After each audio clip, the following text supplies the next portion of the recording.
thought I would give you guys a little update on my work in progress. I'm gonna pause here. If you haven't watched my video about what my work in progress is, it's a couple videos back. I can link it in the description so that way we're all caught up, because I will probably mention a few things and you might get confused. So you've been forewarned. Okay, so I thought I would give you a little update on my work in progress, and that is that it is still at a screeching grinding halt. I am about a third of the way to like a half of the way through editing the second draft, and I didn't like the ending of it in the first draft. Still don't like it. So instead of like continuing to push through and like feel like I'm banging my head against a metaphorical brick wall, I decided to take a little pause and to bring it back to character development. And I made an entire family tree for my main FMC, which was a little bit tedious, but actually I found really helpful in doing so. I was able to work out some of the kinks that I was kind of getting caught on before. And I think I've decided, based on how my story is set up, there's a few other family trees that I think might be necessary and helpful. As of right now, I know some of this information is going to show up in my writing. Some of it is not. But I feel like, as a reader, I can really tell when an author is pulling from information and it feels like it's almost like an unquantifiable feeling. You almost know there's depth there, even without the author explicitly saying there's depth. And then when there's not, I almost feel like I don't know. It's an unquantifiable feeling, but as a reader, there are some books I read, I'm like, I just don't know if they know. And so it's important to me to be drawing from, background.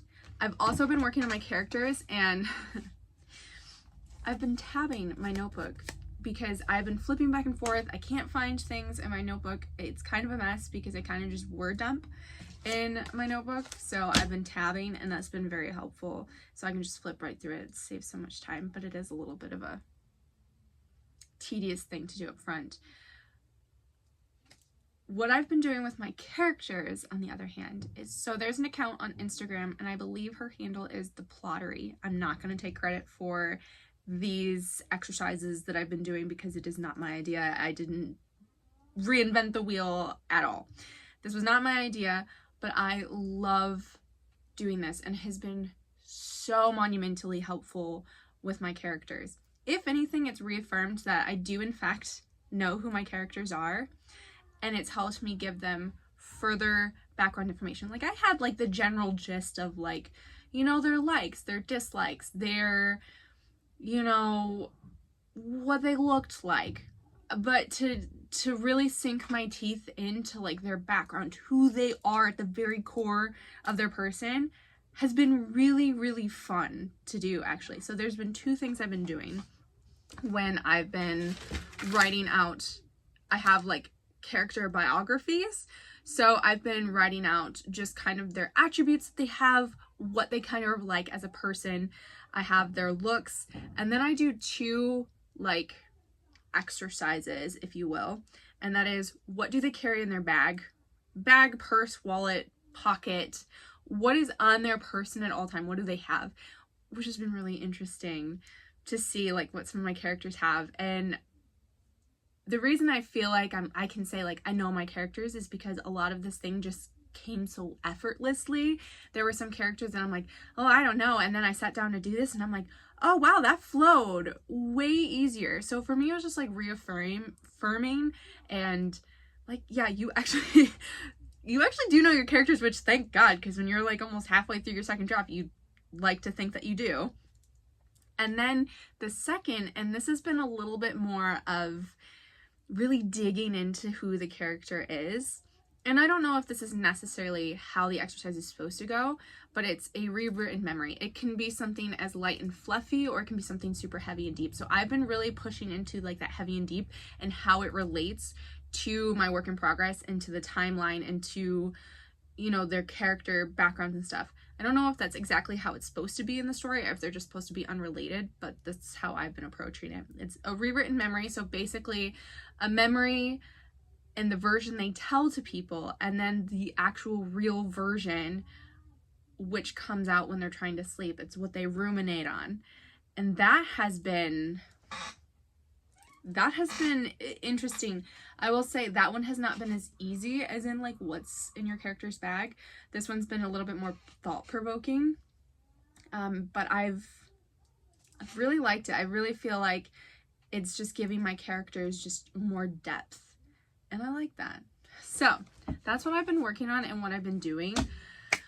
My goal was to have all of this done by this Sunday. And I'm recording this and it's Friday. Am I even close to being done? No. I have not had as much time to work on it this week as I'd like, but I really want to get it done because I'd like to dive back into my second draft. I already have had a beta reader for like the first 6 or 7 chapters, which has been helpful, and I've gotten feedback. But I want to be able to send off more chapters to her. But I really felt strongly that I needed to do this because it was going to help me iron out the ending a little bit more. Because if I hate the ending, I can't really expect any beta readers or anybody who reads this to like it. So I really wanted to sort this out. And being that I see this as a book 1 and book 2, I really needed to cement. I already had I knew where it was starting, and for the most part I knew where it was ending. It's just getting to that point and having that more locked in my mind. I needed to do that.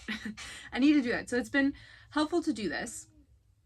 And I've been trying to set myself on a tighter deadline. And of course it's Friday and I want to have this done by Sunday, and I have like 48 hours, and I'm just like, I don't know if I'm going to be able to do it, but this is the goal. We're going to do it. I hope I'm able to make an addendum to this video and be like, I did it. We'll see. So that is a little update. I know at the beginning of the year, I was like, yeah, I'll really take you along on this journey and show you all the different things. And I don't know that I've been the best at that.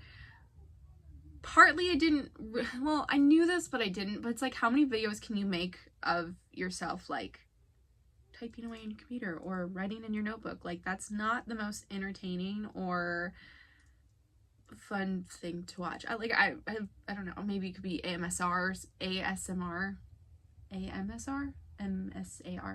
whatever the acronym is.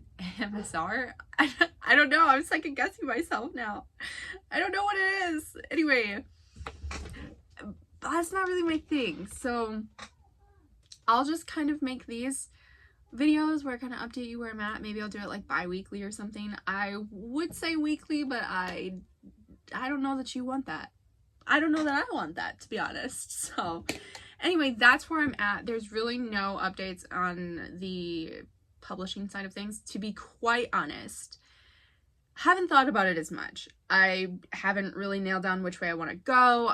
There is positives and negatives to both. Maybe I'll pursue like self-publishing first and then go the traditional route. I don't know though. So we're kind of just playing it by ear, but the thing I really want to do is like actually get it done before I'm like, yeah, publishing. That's like putting the cart before the horse. I think that's the saying. So anyway, that is the update. Thank you guys for being here and being along for, coming for the word of the day and staying for the writing. Anyway, that's my update for you.